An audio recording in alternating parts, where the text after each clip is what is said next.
Oi, gente, seja bem-vindo a mais um episódio de Vida de Merendeira. Vamos falar de coisa boa, vamos falar de alimentação escolar e principalmente do trabalho dessas mulheres que são imprescindíveis para a alimentação dos nossos estudantes. E, gente, então hoje o nosso programa está recheado de gente bacana para nós conversarmos por aqui. E que abrilhantou ainda mais, já recebi minhas convidadas, a Úrsula está aqui com a gente, que divide a bancada comigo. Seja bem-vinda, amiga. É sempre maravilhoso. Sempre muito bom estar aqui com você. Karina está com a gente também. Que bom. Você falou pra gente que tá feliz em estar aqui. Que felicidade é essa? Obrigada, Thiago. Estou super feliz de poder participar desse momento de diálogo com vocês e com todo mundo que está assistindo e ouvindo a gente. Muito bom. Karine, nós é que estamos felizes de receber você aqui para a gente falar de um assunto que é tão importante também, né? Que é essa contribuição dos intersetores para a alimentação escolar. E isso é imprescindível. E para quem está nos acompanhando agora, a Karine, ela é coordenadora geral do PENAI, a Karine Santos. Karine, eu já começo então te fazendo essa pergunta aqui para o nosso debate. O que é essa colaboração intersetorial para a alimentação escolar e qual a importância que ela tem também aí para a nossa alimentação? Bom, vamos lá. A intersetorialidade, primeiro é bom a gente entender que ela perpassa por várias políticas públicas, né? Não é só um privilégio da alimentação escolar não, sabe, Thiago? É importante a gente entender que ela perpassa nas pastas da saúde, da educação de modo geral, onde a gente tem o Programa Nacional da Alimentação Escolar, na parte de proteção ao direito da criança e do adolescente, também em relação à segurança alimentar e nutricional. Então, qual é a importância disso? De modo geral, é a gente conseguir articular vários atores, cada um dentro da sua competência principal, cada ministério, cada órgão tem a sua competência, mas a gente precisa fazer uma articulação para que a gente tenha grandes resultados com um mesmo objetivo. Então, não é algo simples, sabe, Úrsula? Porque a gente precisa, de fato, articular e movimentar, fazer com que várias pessoas, vários componentes trabalhem de maneira articulada. Esse é o grande segredo. A articulação entre os múltiplos atores que envolve aqui, no nosso caso, o Programa Nacional da Alimentação Escolar. Bom, ela falando pareceu tão simples e ela disse que não é tão simples assim. Eu quero explica melhor isso pra gente. Por que tem essa dificuldade na distribuição? A outra também fica à vontade para implementando isso pra gente, porque de fato é um tema diferente que muitas poucas pessoas conhecem ele. Por que então que não é tão fácil assim como pareceu você explicando pra gente? Então, não é tão fácil, Thiago. Primeiro porque isso, a gente precisa de uma formalização, né? Uma coisa é a gente dizer de maneira muito simples, vamos articular a alimentação com a agricultura, vamos articular a alimentação com saúde, mas como fazer isso acontecer? E aí eu trago aqui, para iniciar assim, a dificuldade, né, a nossa própria legislação. Se a gente não tiver isso formalizado nos regramentos, fica difícil levar isso a efeito. Então eu vou dar um exemplo específico da alimentação escolar. A gente trabalha no eixo da educação, a política nacional, o Programa Nacional da Alimentação Escolar é uma política do eixo da educação, mas ela perpassa, basicamente, saúde, agricultura familiar. Saúde por quê? Não é o FNDE, o Fundo Nacional de Desenvolvimento da Educação, sendo um órgão da educação, que é responsável por criar quais são os regramentos para a gente dizer que uma alimentação é saudável ou não. Que tipo de alimento deve estar lá na escola disponível para os nossos estudantes? Qual é o órgão que a gente precisa para nos apoiar nisso? Efetivamente, o Ministério da Saúde. Então, a gente vai lá e busca essa articulação com o Ministério da Saúde. O Ministério da Saúde diz para a gente, olha, nós temos guias, o Guia Alimentar para a População Brasileira, o Guia Alimentar para Crianças Menores de 3 anos, que dizem para a gente quais são os alimentos mais saudáveis, o que a gente deve ofertar ou não. E aí, sendo o FNDE um órgão da educação, a gente vai buscar esse regramento da saúde. Percebam que não é simples, porque o FNDE tem a prerrogativa de, por exemplo, publicar a resolução que traz o regramento da execução do PNAE, mas a gente não faz isso sozinho. Então, a gente precisa dos nossos parceiros institucionais para isso. Esse é um primeiro norte que a gente precisa ter. Então, as nossas resoluções, os regramentos do programa, eles precisam, de fato, refletir o que a gente quer trazer de melhor para os nossos estudantes. O que eu acho interessante da Karine estar aqui hoje, porque a gente está apresentando um projeto que é o Vida de Merendeira, que traz uma das pontas para a comida nutricional e saudável chegar nas crianças, envolvendo esses órgãos intersetoriais. Por isso, esse trabalho em conjunto bem alinhado.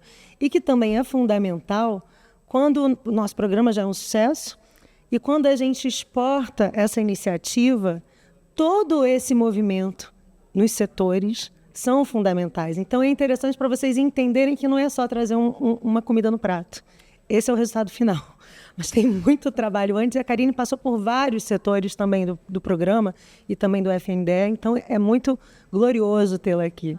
Obrigada, Úrsula. Tem algo, Úrsula e Tiago, que é muito bacana de trazer para quem está com a gente agora, que é, no próprio regramento da alimentação escolar, né, quando Úrsula menciona que o programa ele é exportado e a gente leva o modelo da política de alimentação escolar para muitos países, né, eu acho que isso já foi trazido aqui no Vida de Merendeira, isso está posto de maneira muito bonita. E por que o Brasil faz isso, né? Não é porque nós não temos problemas ou desafios, né? Acho que a palavra mais certa não é porque nós não temos desafios na execução do programa, mas é porque o desenho da política é muito bem feito. Eu vou trazer um outro exemplo. Quando a gente pensa na agricultura familiar, pelo menos 30% de todo o recurso que vai do governo federal lá para o município, lá para o estado, alcançando, né, os estados, todos os estados do país e os 5.570 municípios, pelo menos 30% desse recurso tem que ir para a compra da agricultura familiar. Mas quem faz a gestão desse agricultor familiar? Quem diz se esse agricultor familiar pode vender ou não para alimentação escolar? Quem é que capacita esse agricultor familiar com a sua assistência técnica? Não é o FNDE. Aí entra o Ministério do Desenvolvimento Agrário, o MDA, nessa parceria. Então, são muitos órgãos envolvidos no processo para que a gente possa, Úrsula, lá na frente, entregar aquele prato bonito, colorido, saudável, cheio de nutrientes para os nossos estudantes, sabe, Tiago? Não, agora eu entendi. Parece que é fácil, mas não é tão fácil assim. Mas é um mecanismo muito útil, né, para a nossa alimentação escolar, para os outros setores também, que são muito importantes. Agora, conta para a gente como esse mecanismo, então, Karine, ele atua na distribuição de políticas públicas, porque é o mais importante a gente falar isso. Elas existem, estão aí, mas essa colaboração intersetores ou interministérios também vai contribuir para essa política chegar a quem mais precisa, né? Isso, exatamente. Como é que a gente faz isso? A gente tem alguns espaços formais para que a gente possa articular as políticas de segurança alimentar e nutricional. O Programa Nacional da Alimentação Escolar é, na verdade, uma das políticas mais robustas, de estrutura mais fortalecida que nós temos hoje no Brasil, que trata de segurança alimentar e nutricional. E eu posso trazer para vocês pelo menos 3 exemplos de espaços importantes para a manutenção dessa articulação. A gente tem o próprio comitê gestor e grupo consultivo do Programa da Alimentação Escolar. O que é esse grupo? O que é esse comitê? Nós temos o grupo consultivo, que traz ali na sua composição participantes de outros ministérios. Então, o Ministério do Desenvolvimento Social e Agrário, o Ministério do Desenvolvimento Agrário, o Ministério da Saúde, várias instituições no nível de governo federal participam desse grupo e o consultivo no sentido de trazer a sociedade civil. Então, a gente reúne, olha que bacana isso, Tiago, a gente reúne no mesmo espaço órgãos do governo federal e membros da sociedade, representando os segmentos da sociedade civil, como mulheres camponesas, indígenas, quilombolas, e eles se reúnem para discutir a implementação da política da alimentação escolar no Brasil. Percebam, olha como isso é muito interessante. A gente, a FNDE, o Fundo Nacional de Desenvolvimento da Educação, não decide sozinho, por exemplo, quando a gente tem que fazer uma alteração no nosso regramento. A gente chama esse grupo gestor e consultivo da alimentação escolar, eles se debruçam muito sobre a questão da agricultura familiar, porque a agricultura familiar tem uma participação muito forte, né, de quem está lá na ponta. Então, o agricultor que é o pai do estudante, o agricultor que faz parte que é membro do Conselho de Alimentação Escolar, todos eles têm uma representatividade nesse grupo. E então a gente se reúne para discutir, isso é bom para a alimentação escolar ou não, como política pública? Isso vai melhorar a qualidade do que a gente oferta para o nosso estudante ou não? E aí isso é um exemplo bacana de intersetorialidade, porque a gente consegue, de fato, ver a articulação acontecendo. Sabe um ponto bom da gente trazer também? Uma atualização da nossa lei, do regramento, que traz também o empoderamento feminino. E isso a gente também tem uma defesa por esse trabalho todo envolvendo todos os setores. Acho que a Karine pode falar um pouquinho mais. Eu tenho muito orgulho da nossa política pública e principalmente do programa de alimentação escolar, que é um sucesso. Olha que interessante isso. A gente teve uma alteração muito recente, foi no ano de 2023 agora, bem fresquinha. E a gente tem dentro do regramento do programa já a preocupação de traduzir a intersetorialidade. Então, eu volto a dizer, a gente tem a questão da saúde muito bem alinhada sobre os aspectos nutricionais do estudante, do que ele deve ou não deve receber, pensando nutricionalmente, porque a gente está falando de saúde.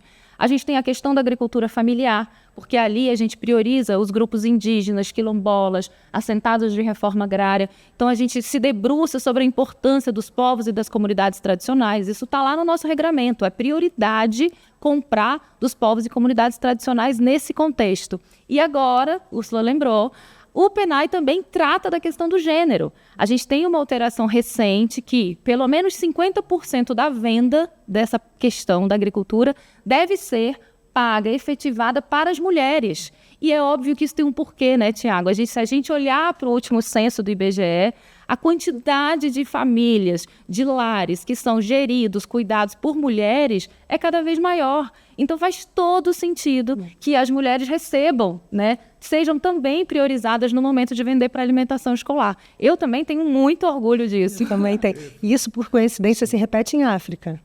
O mesmo cenário da predominância feminina na família, na agricultura familiar. Então, somos nós que estamos ali. Então, política pública para poder defender essa prioridade, esse fluxo é fundamental.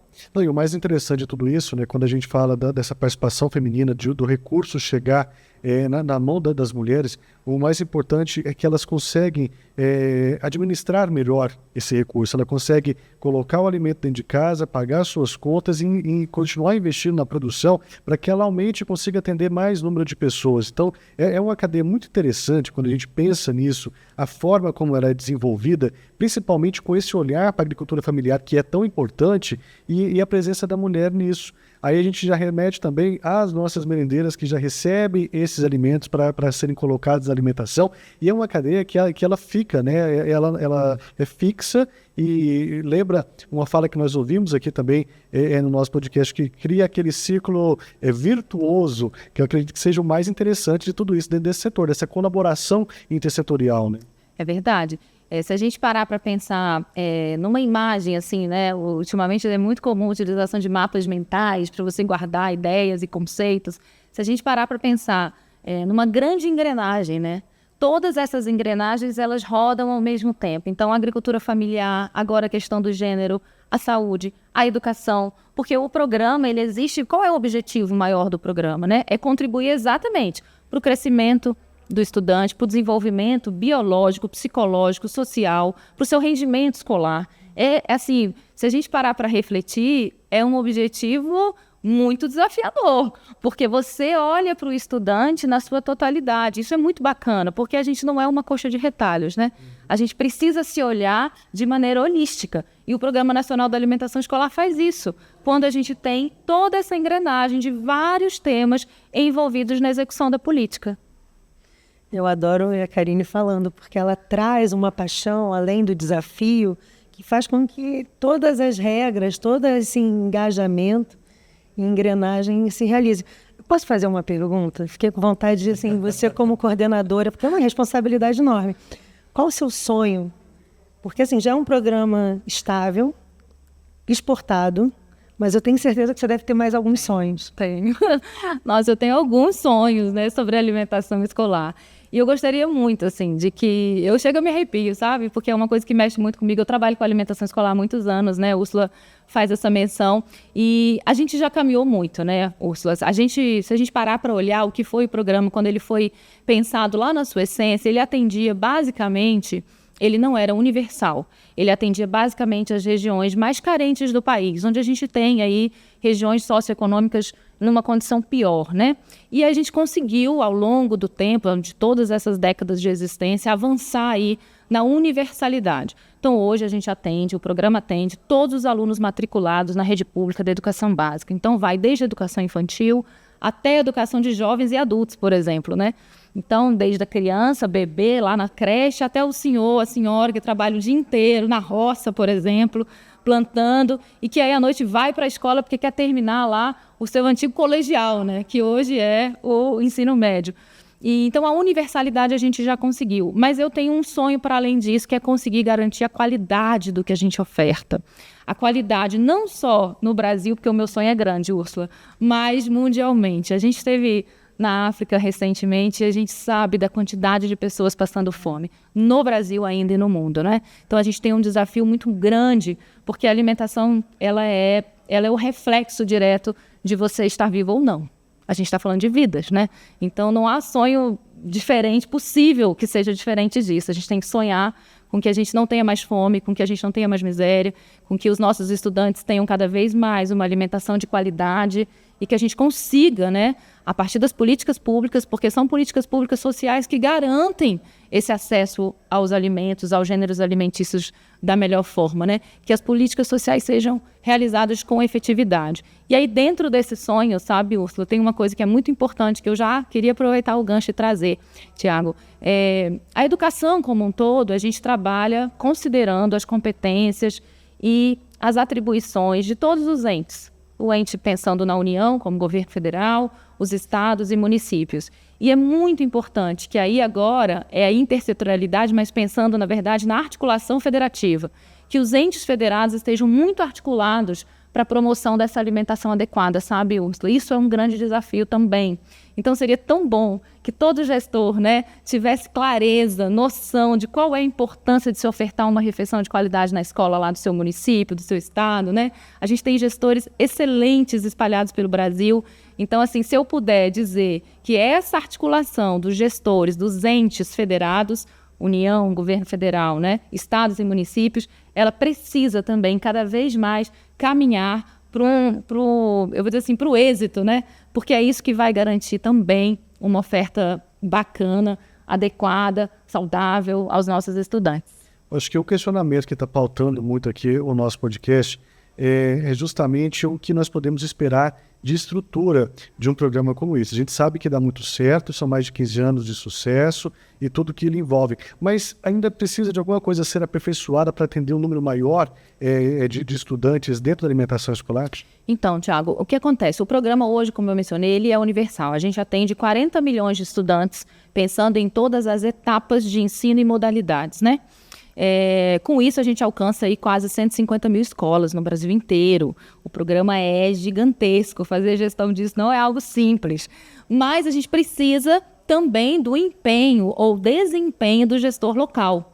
Porque percebam comigo, pensem só, né? O governo federal, ele repassa o recurso e a gente tem uma função como governo federal redistributiva, supletiva. De redistribuir quer dizer, olha, a gente tem o bolo aqui do recurso e a gente distribui para os entes estaduais e municipais, para as prefeituras e para os estados.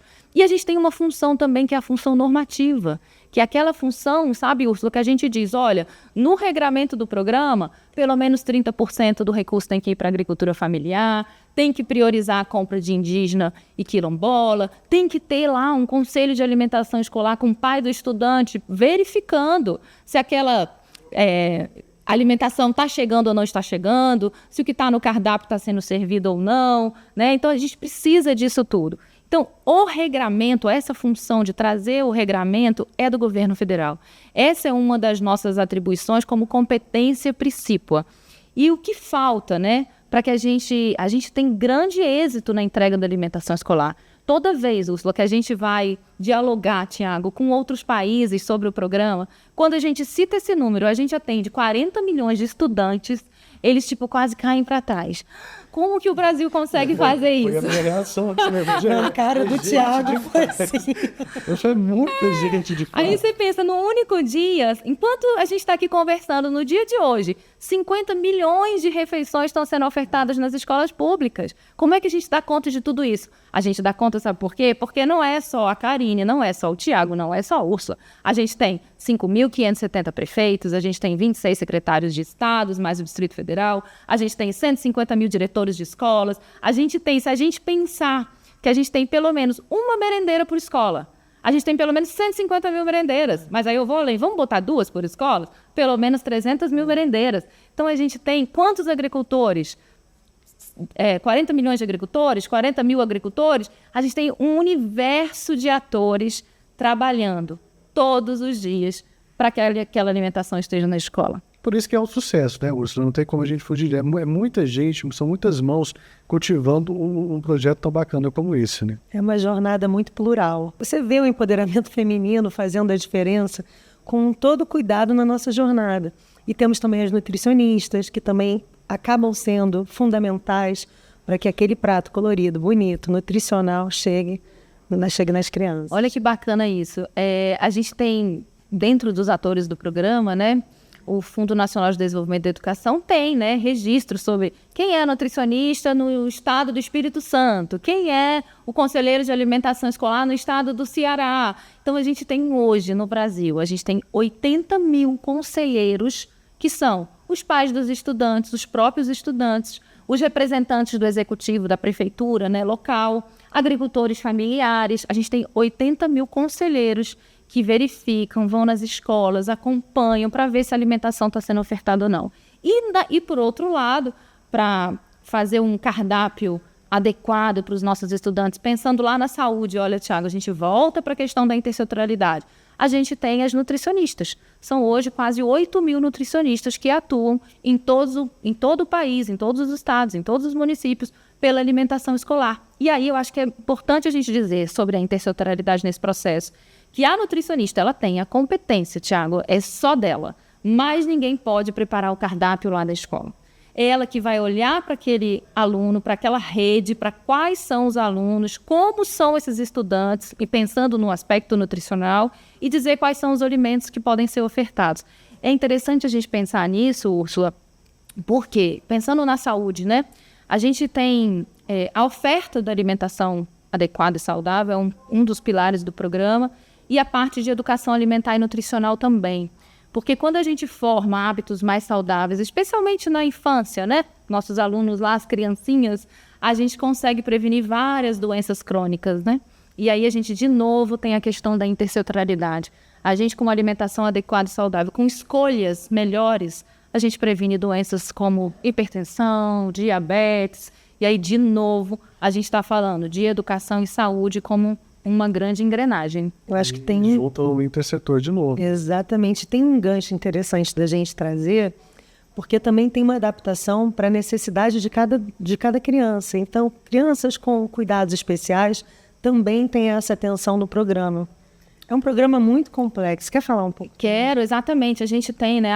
Por isso que precisamos da atuação da nutricionista lá na ponta, porque é ela, né, como competente, responsável por essa área, que vai identificar se a gente tem alunos celíacos, alunos diabéticos, alunos com alguma restrição alimentar, e ela precisa refletir isso no cardápio do estudante. Eu vou dar um exemplo. Numa das escolas que a gente visitou aqui, do Vida de Merendeira, nas nossas gravações, a gente chegou numa escola, não vou, né, dizer onde é, mas enfim, o exemplo é maravilhoso. Uma escola pequena, não era uma escola muito grande. E na geladeira, na porta da geladeira, quando você entrava na cozinha, tinha um desenho plastificado com a carinha do estudante, o nomezinho dele e o desenho dos alimentos que ele não poderia consumir. Aí tudo tarjadinho, assim, não pode leite, não pode queijo, não pode pão.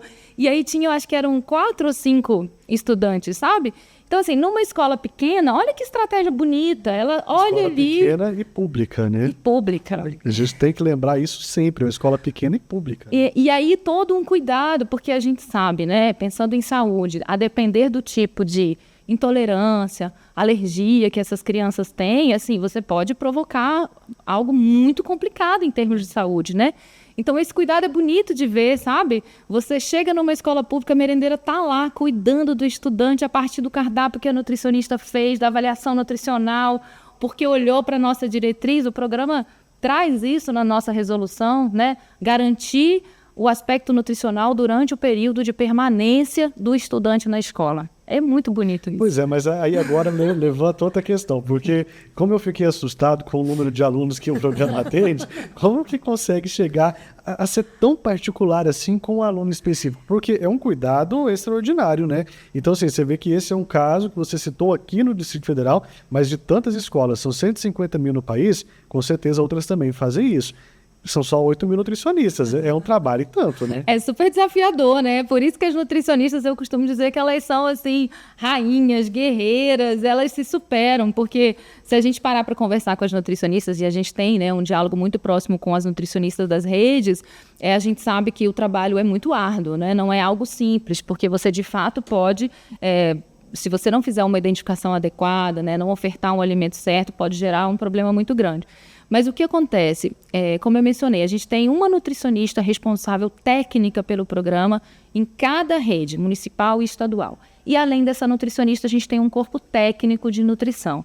Então, em alguns lugares, Tiago, elas fazem assim, como eu mencionei, olha, essa escola pequena e pública estava na porta da geladeira. Mas tem algumas redes, estados, por exemplo, eles têm sistemas, né?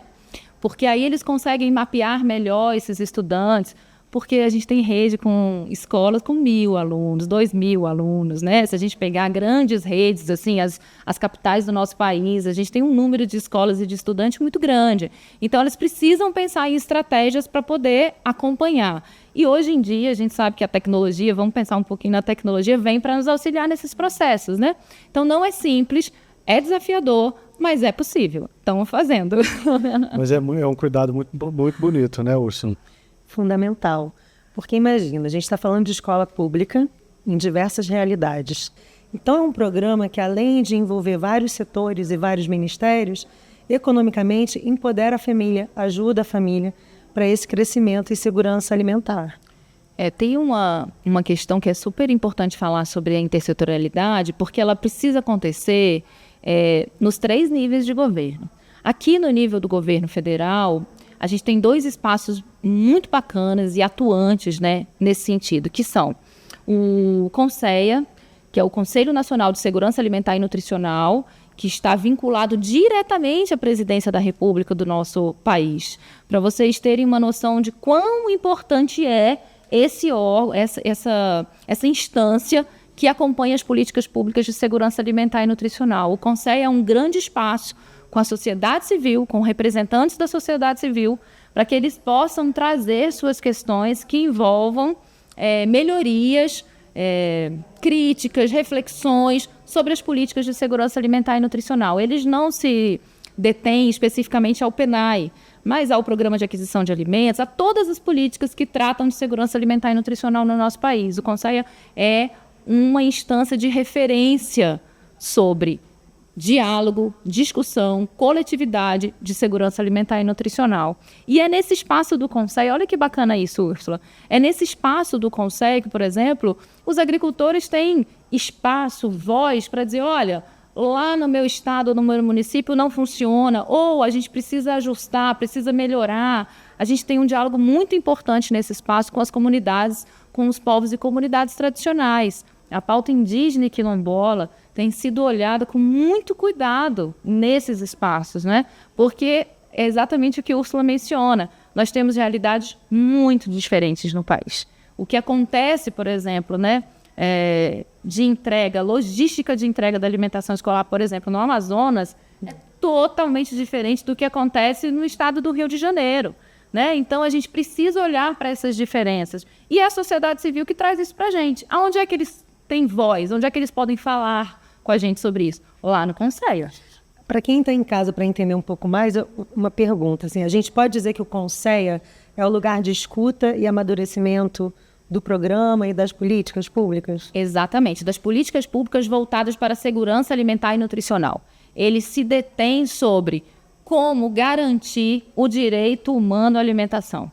Olha como isso é tão extraordinário, eu diria, né? Foi forte mesmo, de fato, né? Isso é muito extraordinário, porque como é que você, executando políticas públicas, e são muitas, né? No país nós temos várias, eu digo que o PNAE é uma das mais estruturantes e robustas que nós temos, sem sombra de dúvida. Mas o país, o governo como um todo, precisa garantir o direito humano à alimentação adequada e saudável, né? A gente estava com um número gigantesco de pessoas passando fome ano passado, 33 milhões em 2023, baixamos para 21 milhões agora em 2024, né? E são dados recentes, recentemente publicados. Então, o nosso papel, pensando em políticas públicas, é garantir o acesso a alimentos. E lá no CONSEA a gente discute sobre as políticas públicas, é esse espaço para a gente dialogar com a sociedade, que é, na verdade, é o dono disso tudo, né? A sociedade civil é dono de todas as políticas, né? É quem, eu diria, quem dá a carta, né? Quem põe a carta na mesa. E abre mais um precedente, né? Que da contribuição que a alimentação escolar tem dentro das casas de cada brasileiro, porque a gente já falou isso aqui algumas vezes, vamos falar também nos outros episódios, que é justamente a garantia de alimentação. Muitas dessas crianças só se alimentam na escola, Por isso que tem esse cuidado, e é tão extraordinário quando a gente fala de um programa como esse, que traz essa alimentação de fato e que vai tirando essas pessoas do mapa da fome. Você imagina a dificuldade que não deve ser para essas crianças que não têm acesso à alimentação em casa. Aí eu já te faço outra pergunta, como essa questão do intersetor pode contribuir com o PENAI na sua execução? Trabalham também alinhados? Existe isso? É isso, né? A gente trabalha o tempo inteiro com todos esses ministérios em articulação. A gente, inclusive, tem dentro do FNDE, né, acordos de cooperação técnica, documentos formalizados para trabalhar a intersetorialidade, viu, Tiago? Então, a gente tem um acordo de cooperação técnica, só a título de exemplo, né? Por exemplo, com o órgão da Agricultura e Desenvolvimento Social, o MDA, MDS, porque a gente, exatamente no sentido de combater a fome e a pobreza, a gente precisa do órgão responsável por isso, o MDS.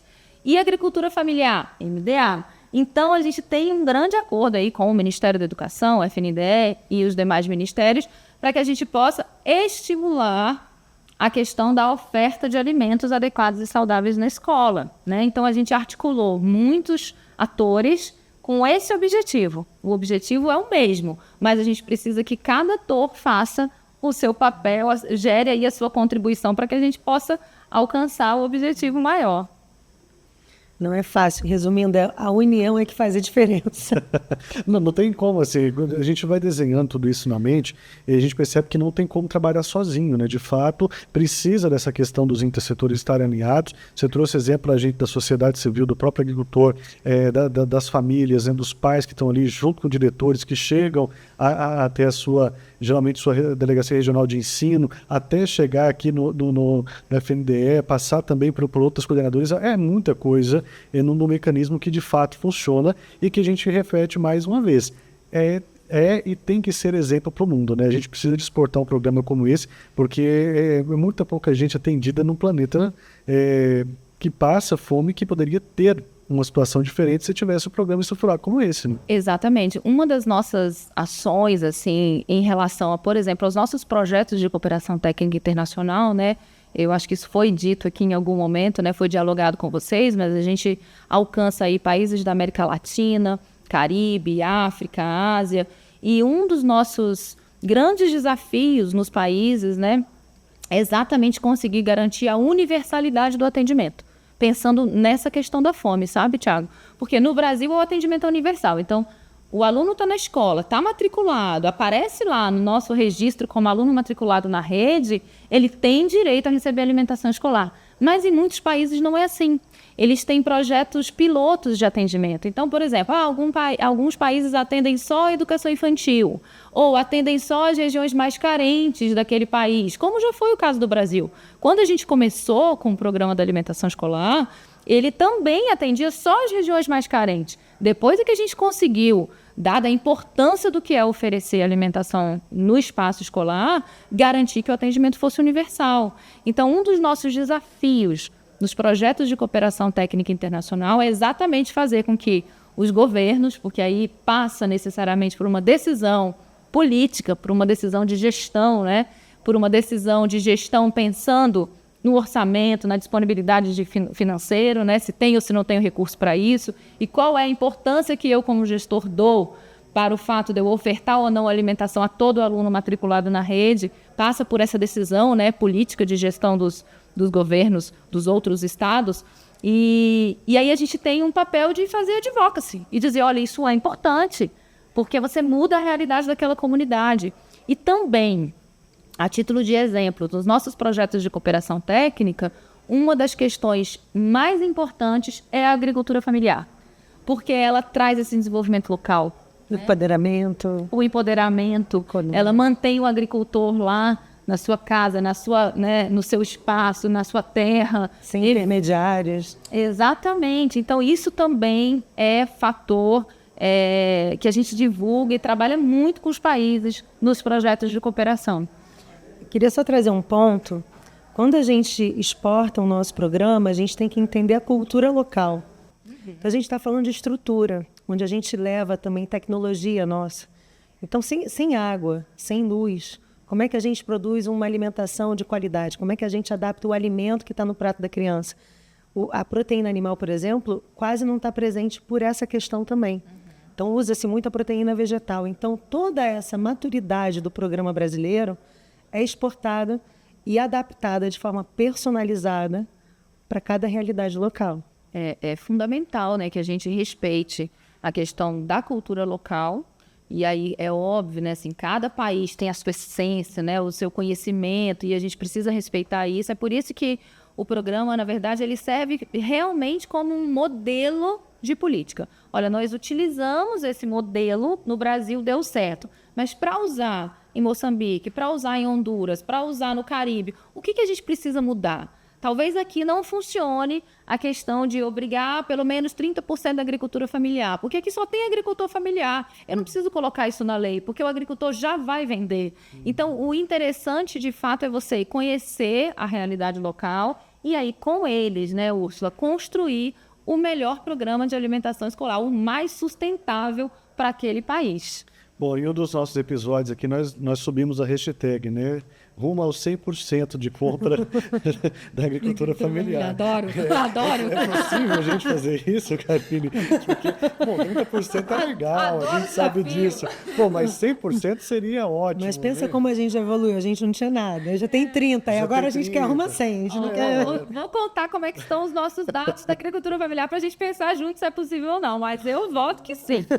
A gente começou, como eu mencionei, né, a lei que traz essa questão da obrigação dos 30% da agricultura familiar, de pelo menos, ela começou a valer em 2009, né? A lei do PENAE é de 2009. Em 2010 foi o primeiro ano de execução, porque a lei é de junho. Inclusive agora, no mês de junho, a gente está fazendo 15 anos da lei da alimentação escolar, que traz a obrigação da agricultura familiar. Olha que legal. É um marco para a gente, né? Então, ela começou a valer em junho de 2009, 2010 executou. A primeira vez que a gente fez um monitoramento sobre a aquisição da agricultura familiar para o PENAE, lá em 2011, a gente estava com 2,5%. Olha, guarde esse número, 2,5%. Os anos foram passando, a gente foi ganhando maturidade, a gente foi prestando assistência técnica para os entes estaduais e municipais, a gente foi qualificando a nossa relação intersetorial com a agricultura, porque é o Ministério da Agricultura responsável pelos agricultores, não é o FNDE, não é o Ministério da Educação, né, na sua essência. Fomos melhorando a nossa articulação intersetorial e fomos trabalhando. E aí agora, dados fresquinhos, nós estamos em 2024, os últimos dados são lá de 22, porque 2023 a gente ainda está no processo de prestação de contas, a gente atingiu 45,3%. Olha, passamos do 30%. Já está melhorando, hein? O que eu quero dizer com isso? Aí, de repente, o Thiago fala assim, Karine, mas então todo mundo comprou 45%, né? Quem está ouvindo a gente pode pensar. Não, é uma média, né? A gente tem estados ou prefeituras que compram até 100%. Mas, infelizmente, a gente ainda tem alguns estados que compram abaixo de 30%, né? Então, na hora que a gente faz essa média, dá 45%. E a gente não desiste, tá, Thiago? A gente continua trabalhando, para cada vez mais aumentar esse percentual. Mas tem uma motivação para isso, né? Por que a gente quer aumentar o percentual da agricultura familiar para o programa? Não é só porque a gente quer bater o que está disposto na legislação, né? Não é só porque a gente quer aumentar porque quer aumentar. É porque a gente sabe, a partir dos estudos de monitoramento do programa, das aquisições de alimentos, que são os agricultores familiares que levam para as escolas os alimentos mais saudáveis, livres de agrotóxicos. A gente facilita o circuito curto de produção, ele produz do lado da escola, já entrega na escola, fresquinho. Então, assim, tem um porquê, né? Não é fazer por fazer, tem uma motivação pautada na qualidade do que a gente oferta para o estudante. Eu poderia ficar aqui. É um assunto que, além de ser emocionante, a gente vê como uma política pública, como um programa tão bem feito, tem uma jornada eficiente, além dos setores envolvidos, que atinge a família do brasileiro. Não, e como a gente vê também a presença, voltando lá no início da nossa conversa de hoje, dos intersetores contribuindo com tudo isso, né? Porque começa lá no campo, lá no agricultor familiar, aí vai para a escola, que vira uma política, que chega até o governo, que volta para o agricultor. Então, de fato, é uma cadeia bem legal, mas ela é muito movimentada, né? Ela está muito mais presente do que a gente consegue imaginar. E o mais legal de tudo isso, eu acredito que é o que o Vida de Merendeira, tanto no reality com as merendeiras, quanto aqui com a gente no podcast, consegue mostrar para quem está nos acompanhando a forma como que essas políticas são distribuídas, que é o mais interessante de tudo isso, né, gente? Que é você colocar, olha, é um programa que deu certo, que tem números, que tem comprovação, que impacta a vida das pessoas. E é uma das questões também que nós já ouvimos aqui em um dos nossos episódios, que é muito pouco divulgado. Né? Então precisa de mostrar mais isso para o mundo, né? Não só para o Brasil, mas para o mundo todo. Olha, temos algo que funciona e que pode ser uma ferramenta para acabar com a fome, que de fato está aqui já dentro da nossa mesa, trabalhando tranquilamente, né? Exatamente. Então, eu acho que assim, um dos objetivos, né?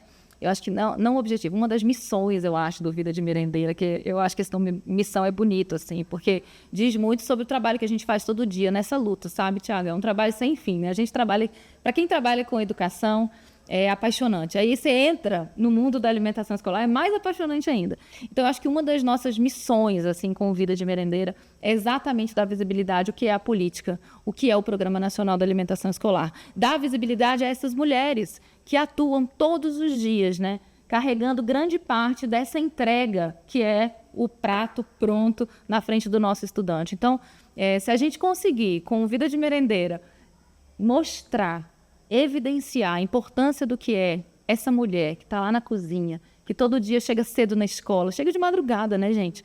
Tem merendeira que sai de casa de madrugada, chega antes de qualquer pessoa da escola, ela está lá, né, para preparar aquela refeição, aquele alimento para o estudante. Se a gente conseguir dar visibilidade a esse trabalho, isso muda a realidade local. A gente já tem uma experiência, a gente sabe, né, que quando as merendeiras participam desse processo, né, Úrsula, elas se sentem muito motivadas, né? Você olha na carinha delas e você percebe a alegria, elas pensam, puxa, alguém está lembrando do que eu faço escondidinha aqui na minha cozinha.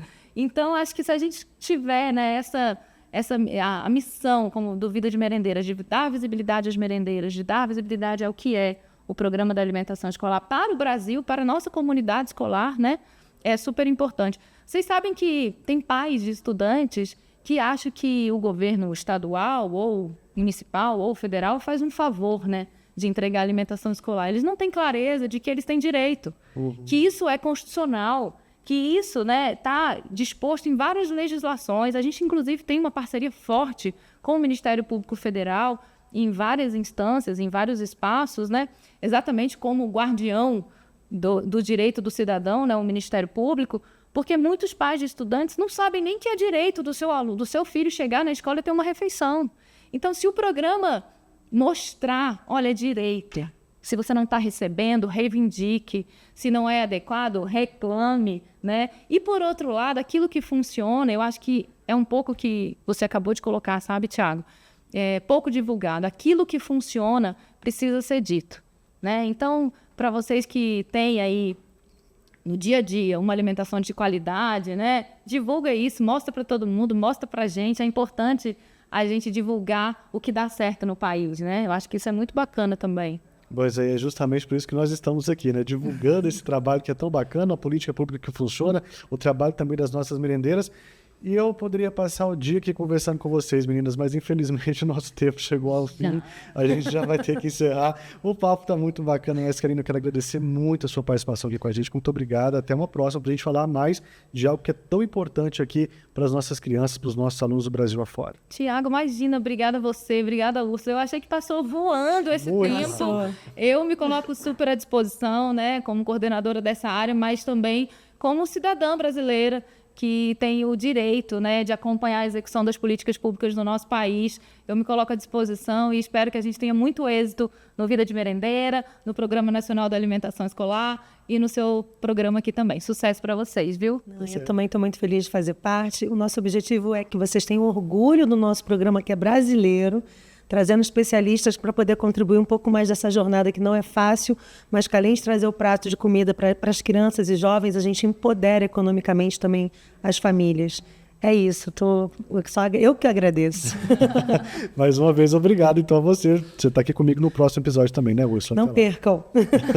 Gente, muito obrigado por vocês que ficaram com a gente aqui até agora e não percam os próximos episódios. A gente vai falar muito ainda sobre esse papel fundamental das nossas merendeiras e, claro, dessas políticas públicas que são voltadas para a alimentação escolar. Até a próxima. Tchau. Tchau, tchau.